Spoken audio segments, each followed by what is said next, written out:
What up, YouTube? So I ended up hopping back on 2K for the first time in a long time.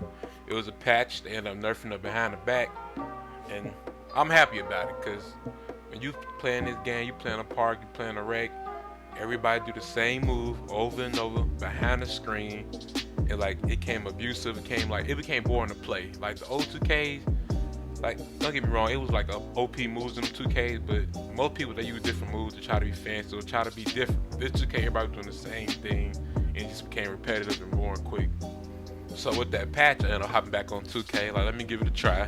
I brought out my slash and playmaker. I went to the wreck. I'm not gonna show in this video because I just want to get y'all up there on the player. But I went to the wreck, and as most people who already know, people was lost on offense. They didn't know what to do. Their move was gone, so they didn't know how to really use the screen.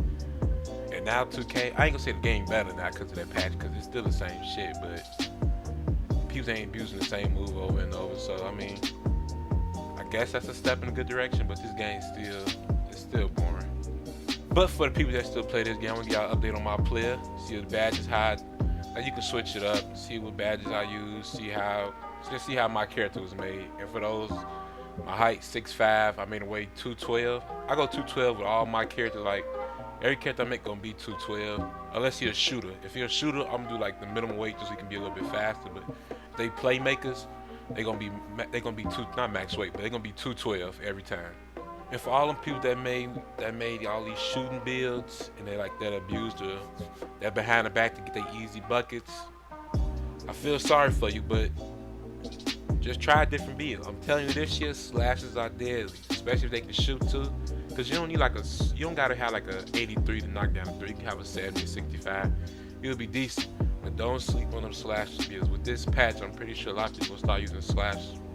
And if you know how to pitch your player in the right position, you can get contact dunks almost every time. So do not sleep on these slashes. And for anybody that's thinking about making a slash and playmaker, do not make the same mistake I made. Give him the slash and takeover. I gave him the playmaking takeover because Ronnie, buddy, old boy Ronnie, I told him we can switch our takeover. So I was thinking like, okay, I'm gonna use the playmaker one for the wreck, then I'm gonna use the slash one for the park.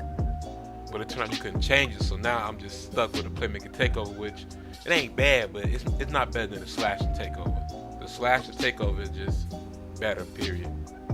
This year I feel like the slash and takeover is just better than every takeover in the game. Like the shot creator takeover, it don't guarantee you're gonna hit every moving shot like last year. Same with the sharpshooting takeover. And the playmaker takeover is definitely no guarantee breaking ankles. But with the slasher takeover, it's almost guaranteed. If you got an open lane to the rim, you're getting the contact dunk. It's the most consistent takeover for me. I used to be a big fan of sharp takeover because I know in the old 2K with the sharp takeover, once you get it, you're able to shoot like super deep.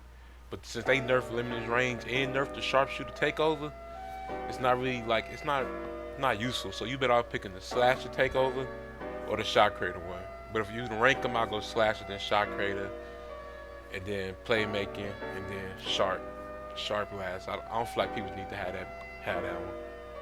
And I'm showing y'all my dribble moves right now.